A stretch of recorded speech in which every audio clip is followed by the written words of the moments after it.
اللهم صل وسلم وبارك على سيدنا محمد وعلى اله وصحبه اجمعين. معكم ولاء ودي قناه كيكات وحلويات. النهارده هنعمل تورتايه مقاس 22. هعملها 3 طبقات. عامله نص فانيليا ونص شوكولاته. التورتايه دي انا حطيت 3 بيضات وحطيت عليهم 200 جرام من الدقيق، وحطيت عليهم معلقه كبيره من المحسن ونص كوبايه من السكر، ومعلقه من البيكنج باودر، ونص كوبايه من الميه، وضربتهم على اعلى السرعه. وبعد كده قسمت الخليط على نصين، نص حطيته كده في الكادر، والكادر ظبطته على مقاس 22، والنص التاني حطيت عليه معلقتين من الكاكاو وخبزتهم في الفرن على درجة حرارة 180. شغلت من تحت بس، خدت معايا حوالي 35 دقيقة، وبعد كده اختبرتها. طلعت الخلة ما فيهاش اي عجين، فخلاص تمام كده التسوية بتاعتها مظبوطة. قسمتها زي ما انتوا شايفين كده على 3 طبقات على منشار 8. انا كنت عايزة الطبقات تبقى عالية، لان كانت هي هتبقى 3 طبقات بس مش 4. لو هعملها 4 طبقات هخليها على منشار 9. تمام. فانا قسمتها 3 طبقات، وزي ما انتم شايفين كده جبت كريمه، ضربتها وقسمت برضو الكريمه نصين. حطيت نص عليه معلقه من الكاكاو والنص التاني فانيليا، وبين كل طبقه وطبقه كنت بحط جناش كده من الشوكولاته. التورته دي كان صاحب تورتايه كان طلبها مني، هو في مكان وكان عايز يوديها مكان ناحيتي كده جنبي يعني.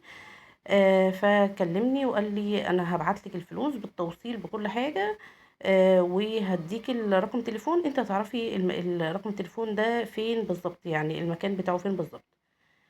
آه، فانا بعد ما خلصتها طبعا هو اتفق معايا على كل حاجه، على الالوان. هو عايز حاجه تناسب يعني انسه كده، وتكون آه، عليها فراشات. يعني هو قال لي اهم حاجه بالنسبه لي تكون عليها فراشات، يا اما حمراء يا اما بينك، يا بس المهم ان هي تبقى عليها فراشات.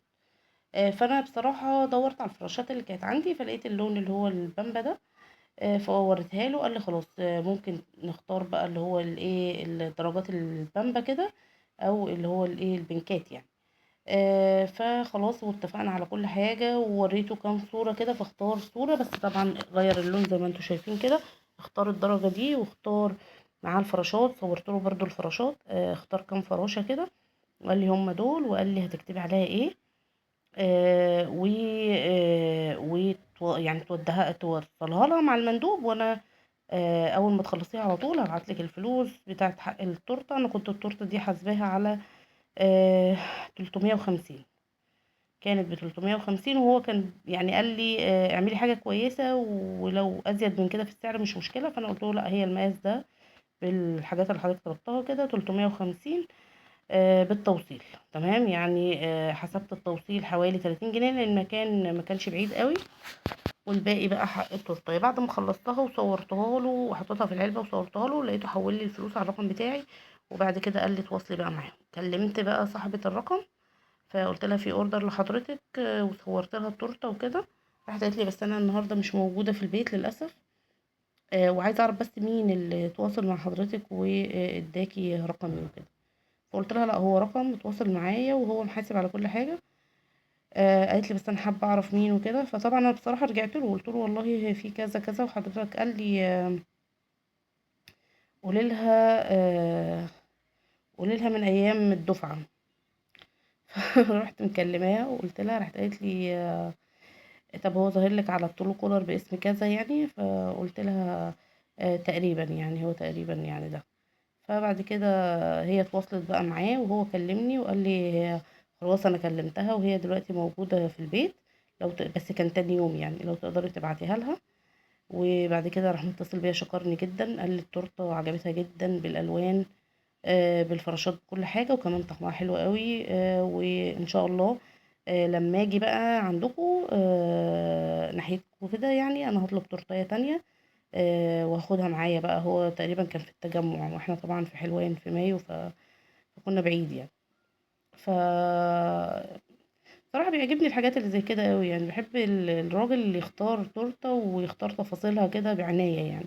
هو كان مهتم قوي ان الحاجة تطلع تبقى شكلها كويس، وتكون رقيقة يعني ما يكونش فيها شغل كتير. فهي التورتيه الوحيدة اللي عجبته من ضمن طرق كتير جدا هي التورتيه دي. قال لي شغلها هادي كده والوانها حلوة، بس هنغير بس في الالوان لان اللون التاني كان لونه لبني. فهو قال لي لا، انا عايز اللي هو الحاجات اللي تبقى فيها احمرات او فوشيا او بينك او كده. تفاصيلها كانت حلوة، وكان يعني الموضوع بتاعها كان سهل كده ومريح. وانا بحب الناس اللي بتعمل حاجة بحب بصراحة. طبعا هما يا اما معرفة بقى من ايام الجامعة، يا اما بقى هيتخطبوا، يا اما ربنا يعني يكملهم على خير. برضو الموضوع ده اتكرر معايا قبل كده. واحد برضو بعت تورته لمراته. كانوا يعني تقريبا زعلانين او حاجه، فهو بيقول لي انا عايزه حاجه صالحه بيها، بس تكون حاجه كده حلوه، واول ما تشوفها كده يعني ايه تنسى الزعل يعني. فانا بحترم الرجاله اللي كده قوي والله، يعني يا ربنا يصلح حالهم، اللي بيحب يراضي واحده ست وبحاجه، حتى حاجه لو مش غاليه قوي. الموضوع بيفرق طبعا في النفسيه جدا. دي التورتايه دي كانت اول تورتايه، والتورتايه التانية هعملها لكم بقى. يعني انا ايه حبيت ادخل لكم واحده كمان من اللي فيها ايسنج، عشان واحده كلمتني قالت لي معلش عرفيني اللي بتتعمل بالالوان. يعني انا حابه ان انا ادخل الوان كده تبقى بدل الشوكولاته اللي هو الجناش اللي بيبقى نازل من الجناب، مع ان احنا عملناه مع بعض كتير وهنعمله مع بعض تاني. التورتيه دي كانت مقاس 20، كان برضو 3 طبقات وكانت شوكولاته. وبعد كده طبعا عملت نفس الخطوات، وبرضو قطعتها على منشار 8 3 طبقات. وبعد كده لميت الفرفتة بتاعت الكيك بكريمة بيضة، وبعد كده جلستها زي ما انتم شايفين كده باللون البيبي بلو. وهبتدي كده اشيل الزيادات، وزي ما انتم شايفين كده يعني هي نفس الخطوات يعتبر، بس الفرق في الالوان وبس. دي هتعمل بقى بالايسنج، وهقول لكم الايسنج بيتعمل ازاي للناس اللي سالتني عليه، وتقدري تعملي منه كل الالوان، وبيوفر معاكي جدا جدا وطريقته سهله. جلست التورتايه ومسحتها، وده الايسنج معلقه من الكريمه البيضه، عليها معلقتين من الجيلو الشفاف. بقلبهم كويس لغايه ما يديني الدرجه اللي انا عايزاها وانا بنزلها بالدريبات. حسيت ان هي تقيله، ببتدي احط شويه من الجيلو الشفاف. حسيت ان هي خفيفه، برجع احط معلقه من الكريمه.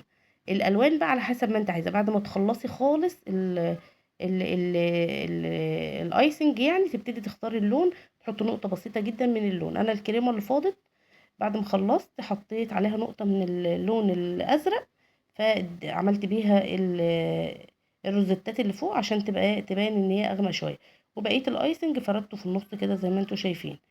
الايسنج بيطلع معاكي بكل سهولة، زي ما قلت لكم معلقة من الكريمة البيضة عليها معلقتين من الجيلو الشفاف. الجيلو الشفاف بتاعنا اللي هو بتاع التلميع على البارد. بندمجهم مع بعض كده. طبعا زي ما قلت لكم، حابه تخففي هتزودي جيلو، حابه تقلي هتزودي كريمه، بس الاحسن ان هو المقدار يبقى معلقه على معلقتين من الجيلو.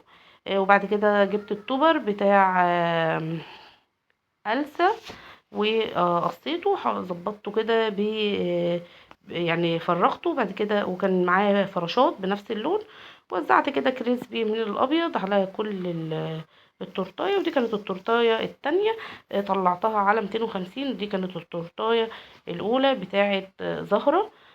وقلت لكم طلعتها على 350، حطيتها في علبه مقاس 30 في 30، والبورد اللي انا حطيت عليه كانت مقاس 30 في 30، والتورتايه نفسها كانت مقاس 22. يا رب الفيديو يكون عجبكم واستفدتوا منه. ومتنسونيش في اللايك والاشتراك في القناة. ودي التورتاية التانية اهي بتاعت إلسا. شكرا ليكم ومع السلامة.